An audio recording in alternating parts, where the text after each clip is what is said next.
ಶಂಕರಾಚಾರ್ಯ ಮಧ್ಯಮಾಂ ಅಸ್ಮದಾಚಾರ್ಯ ಪರ್ಯಂತಾಂ ವಂದೇ ಗುರು ಪರಂಪರಾಂ ಶ್ರುತಿ ಸ್ಮೃತಿ ಪುರಾಣಾನಾಂ ಆಲಯಂ ಕರುಣಾಲಯಂ ನಮಾಮಿ ಭಗವತ್ಪಾದಂ ಶಂಕರಂ ಲೋಕಶಂಕರಂ ಭಾರತೀ ಕರುಣಾಪಾತ್ರಂ ಭಾರತೀ ಪದಭೂಷಣಂ ಭಾರತೀ ಪದಮಾರೂಢಂ ಭಾರತೀ ತೀರ್ಥಮಾಶ್ರಯೇ ವಿದ್ಯಾವಿನಯ ಸಂಪನ್ನಂ ವೀತರಾಗಂ ವಿವೇಕಿನಂ ವಂದೇ ವೇದಾಂತ ತತ್ಪಗ್ನಂ ವಿಧುಶೇಖರ ಭಾರತಿಂ ಸದ್ಗುರು ಚರಣಾರವಿಂದಾಭ್ಯಾಂ ನಮಃ.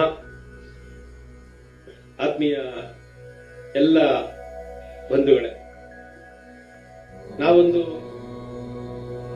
ಹೊಸ ಸಂವತ್ಸರಕ್ಕೆ ಕಾಲಿಡ್ತಾ ಇದ್ದೀವಿ.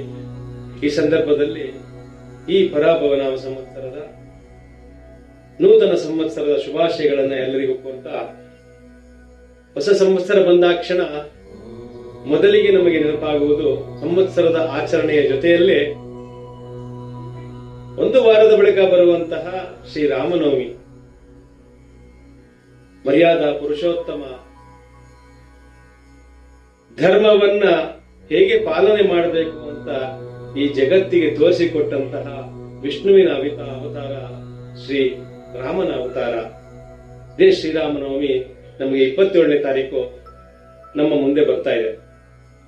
ಹಾಗಾಗಿ ನಾವೆಲ್ಲ ಹಿಂದೂ ಬಾಂಧವರು ಆ ರಾಮನನ್ನ ಆರಾಧಿಸುವುದು ನಮ್ಮ ಕುಟುಂಬದ ಒಬ್ಬ ಸಭ್ಯನಂತೆ ಅಂತ ನನ್ನ ಭಾವನೆ.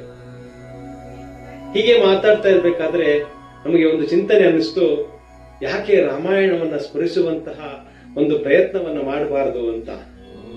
ಹಾಗಾಗಿ ಇಡೀ ರಾಮಾಯಣವನ್ನ ಓದಿ ಅಥವಾ ಪಠನೆ ಮಾಡಿ ವ್ಯಾಖ್ಯಾನ ಮಾಡುವಷ್ಟು ಹಿರಿಯನು ನಾನಲ್ಲದೆ ಇದ್ರೂ ಸುಂದರಕಾಂಡವನ್ನ ಹೇಳಿ ಪ್ರಪಂಚದಲ್ಲಿ ಬರ್ತಾ ಇರುವಂತಹ ಸಂಕಟಗಳಿಗೆ ನಿವಾರಣೆ ಮಾಡುವಂತಹ ಸುಂದರಕಾಂಡ ಪಾರಾಯಣ ಗ್ರಂಥ ಅಂತ ಹೇಳ್ತಾರೆ.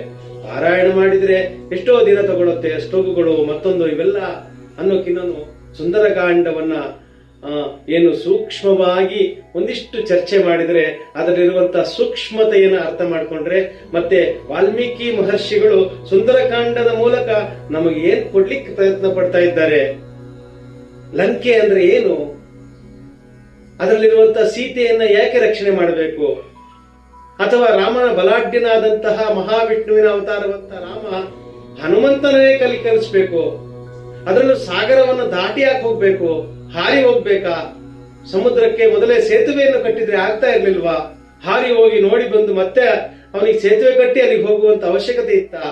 ಇವೆಲ್ಲವನ್ನು ಒಂಚೂರು ಸ್ಪರ್ಶ ಮಾಡಿದ್ರೆ ನಮ್ಗೆ ನಿಜವಾದಂತಹ ಸುಂದರಕಾಂಡದ ಒಂದು ವಿಚಾರಗಳು ನಮ್ಗೆ ತಿಳಿಯುತ್ತೆ ಅಂತ ನಾನು ಅನ್ಕೊಳ್ತೀನಿ. ಆದ್ರೆ ಅಷ್ಟೊಂದು ವಿಮರ್ಶೆ ಮಾಡಿ ರಾಮಾಯಣವನ್ನು ವಿಮರ್ಶೆ ಮಾಡಿ ಹೇಳುವಷ್ಟು ನಿಜವಾದಂತ ಬುದ್ಧಿಮತ್ತೆ ನನಗೆ ಇಲ್ಲದೆ ಇದ್ರೂ ಸಹ ಪ್ರಯತ್ನ ಪೂರ್ವಕವಾಗಿ ಹಿಂದೂ ಏನು ಸನಾತನ ಧರ್ಮದಲ್ಲಿ ನಮ್ಗೆ ಏನಿದೆ ಹಿಂದೂಗಳು ಅಂತ ಪ್ರತಿ ಮನೆಯಲ್ಲೂ ರಾಮಾಯಣ ಗ್ರಂಥ ಇರಬೇಕು ಅಂತ ಹೇಳಿ ಒಂದು ಕಲ್ಪನೆ, ಅಥವಾ ಸುಂದರಕಾಂಡವಾದರೂ ಅವರಿಗೆ ವಿಶದವಾಗಿ ಒಂಚೂರು ಯಾರಾದ್ರೂ ಹೇಳುವರಾಗಬಹುದಾ, ಇವೆಲ್ಲವನ್ನು ಗಮನದಲ್ಲಿ ಇಟ್ಕೊಂಡು ಒಂದಿಷ್ಟು ಸುಂದರಕಾಂಡದ ಬಗ್ಗೆ ಚರ್ಚೆಯನ್ನು ಮಾಡೋಣ ಅನ್ಕೊಂಡಾಗ ಈ ಒಂದು ಪ್ರಯತ್ನಕ್ಕೆ ನಾವು ದಾಪುಗಾಲಿಟ್ಟಿದ್ದೇವೆ. ಮುಂದಿನ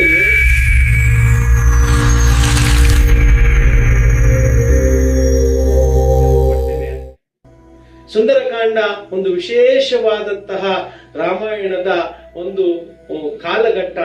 ಅದಕ್ಕೆ ಸುಂದರಕಾಂಡ ಅಂತ ಹೆಸರಿಟ್ರು ಯಾಕೆ? ಇಲ್ಲಿ ಯಾವ್ದು ಸುಂದರ, ಆ ಸುಂದರತೆಯಿಂದ ನಮಗೇನು ಅರ್ಥ ಆಗ್ಬೇಕು ಅಂತಂದ್ರೆ, ನಾವು ಕಿಷ್ಕಿಂಧ ಕಾಂಡದ ಕೊನೆಯಲ್ಲಿ ಯಾವ ಸೀತೆಯನ್ನು ಹುಡುಕಲಿಕ್ಕೆ ಸುಗ್ರೀವ ಬೇರೆ ಬೇರೆ ತಂಡಗಳನ್ನ ಮಾಡಿ ಇಡೀ ಭರತಖಂಡದ ಬೇರೆ ಬೇರೆ ಮೂಲೆಗಳಿಗೆ ಕಳಿಸ್ತಾನೆ. ದಕ್ಷಿಣ ಮುಖವಾಗಿ ಬಂದಂತಹ ಅಂಗದನ ನೇತೃತ್ವದ ಒಂದು ಜಾಂಬವಂತ ಮತ್ತು ಹನುಮಂತನ ಸಾರಥ್ಯದಲ್ಲಿ ಬಂದಂತಹ ಒಂದು ತಂಡ ದಕ್ಷಿಣ ಸಮುದ್ರ ತಟಾಕದಲ್ಲಿ ಕುತ್ಕೊಂಡು ಕೊನೆಗೆ ಬಂದಿದ್ದೇವೆ, ಇಲ್ಲಿಯವರೆಗೂ ಸೀತೆ ಕಾಣಲಿಲ್ಲ ನಮಗೆ ಅಂತ ಹೇಳಿ ಪ್ರಾಯೋಪವೇಶವನ್ನು ಮಾಡಬೇಕು, ತಮ್ಮ ಜೀವವನ್ನು ನಾವು ತ್ಯಾಗ ಮಾಡಬೇಕು ಅಂತ ಕೊಟ್ಟಿರುವಾಗ ಆ ಎಲ್ಲ ವಾನರರ ಒಂದು ಜೀವವನ್ನು ಉಳಿಸಲಿಕ್ಕೆ ಬಂದವನೇ ಹನುಮ. ಆದ್ರೆ ಹನುಮಂತ ಇವರಲ್ಲಿ ಒಬ್ಬನಾಗಿದ್ನಲ್ಲ, ಮತ್ತೆ ಹೇಗೆ ಅವನ ಶಕ್ತಿ ಹೊರಬಂತು ಅಂತ ಹೇಳ್ಬೇಕಾದ್ರೆ ಕಿಷ್ಕಿಂಧ ಕಾಂಡದ ಕೊನೆಯಲ್ಲಿ ಹೇಳ್ತಾರೆ, ಜಾಂಬವಂತ ಅವನು ಬ್ರಹ್ಮ ಮಾನಸ ಪುತ್ರ ಅವನು ಅಂತ ಹೇಳಿದ್ರೆ ತಪ್ಪಾಗಲ್ಲ. ಆ ಜಾಂಬವಂತ ಹನುಮಂತನಿಗೆ ಹೇಳ್ತಾನೆ, ಒಂದು ಬಂಡೆಯ ಮೇಲೆ ಕುಳಿತು ಎಲ್ಲರಂತೆ ಸಾಮಾನ್ಯವಾಗಿ ಚಿಂತೆ ಮಾಡ್ತಾ ಇರುವಂತ ಹನುಮಂತನಿಗೆ ಒಂದು, ಹನುಮಂತ ನಿನ್ನ ಶಕ್ತಿ ಅಂದ್ರೆ ಸಾಮಾನ್ಯವಾದದ್ದಲ್ಲ, ಅಂತ ಹೇಳಿ ಹನುಮಂತನ ಶಕ್ತಿಯನ್ನ ಜಾಗೃತಗೊಳಿಸ್ತಾರೆ ಜಾಂಬವಂತನು ಅಂತ. ಹಿರಿಯರು ಮಾಡಬೇಕಾದ ಕೆಲಸ ಏನು ಅಂದ್ರೆ, ಜಡವಾಗಿರುವಂತಹ ಒಂದು ಯುವ ಮನಸ್ಸುಗಳಿಗೆ ಹಿರಿಯರು ಒಂದು ಪ್ರಚುರತೆಯನ್ನು ಕೊಟ್ಟು ಅವರಲ್ಲಿರುವಂತಹ ಬುದ್ಧಿಮತ್ತೆಯಾಗಲಿ ಶಕ್ತಿಯನ್ನಾಗಲಿ ಒಂದು ಪ್ರೇರೇಪಿಸುವಂತಹ ಕೆಲಸ ಜಾಂಬವಂತರಿಂದ ಆಯಿತು ಅಂದ್ರೆ ತಪ್ಪಾಗಲ್ಲ. ಆ ಪ್ರೇರೇಪಣೆ ಸಾಮಾನ್ಯವಾಗಿ ಹೇಳ್ತಾರೆ ಹನುಮಂತರಿಗೆ ಬುದ್ಧಿ ಕಡಿಮೆ, ಆಗಾಗ ಅದನ್ನ ನೆನಪಿಸ್ತಾ ಇರಬೇಕು ಅಂತ. ಅದೆಲ್ಲ ಸುಳ್ಳಿನ ಮಾತು. ಹನುಮಂತನ ಶಕ್ತಿ ಯಾವುದೋ ಸಣ್ಣ ವಯಸ್ಸಿನಲ್ಲಿ ಅವನಿಗೆ ಅತಿಯಾದಂತ ಶಕ್ತಿ ಇತ್ತು. ಅದರಿಂದ ಆ ಶಕ್ತಿ ಪ್ರದರ್ಶನದಲ್ಲಿ ಪ್ರಕೃತಿಗೋ ಈ ಜಗತ್ತಿಗೋ ತೊಂದರೆ ಆಗಬಾರ್ದು ಅಂತ ಹೇಳಿ ದೇವತೆಗಳು ಕೊಟ್ಟಂತಹ ಶಾಪ ಅನ್ನುವಾಗ ಶಾಪಾನುಗ್ರಹ ಅಂತ. ಅವನಿಗೆ ಯಾವ ಕಾಲಕ್ಕೆ ನಿನಗೆ ಯಾವ ಶಕ್ತಿ ಬೇಕೋ ಅದರ ನೆನಪು ನಿನಗೆ ಬರ್ತದೆ ಅಂತೇಳಿ ಹೇಳುವಾಗ ಜಾಂಬವಂತ ಅದನ್ನು ಜಾಗೃತಗೊಳಿಸಿದ್ರು. ಆಗ ಹನುಮಂತ ಆ ಒಳಗಿನ ಶಕ್ತಿ ಹೊರಗೆ ಬಂದು ತಾನೇನು ಮಾಡಬಲ್ಲೆ, ತನ್ನ ಶಕ್ತಿ ಎಷ್ಟು ಅಂತ ಹೇಳಿ ಅವನೇ ಹೇಳ್ಕೊಳ್ತಾ ಹೋಗ್ತಾನೆ.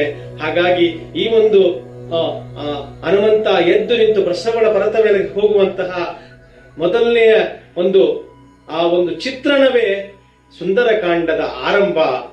ತಾನು ಹೇಗೆ ಯಾವ ರೀತಿ ಕೆಲಸ ಮಾಡಬಲ್ಲೆ ಅಂತೇಳಿ ಬರೀ ಒಂದು ಮಾತಿನ ಜಾಂಬವಂತನ ವಿಚಾರದಿಂದ ಹನುಮಂತ ಎದ್ದು ನಿಂತ.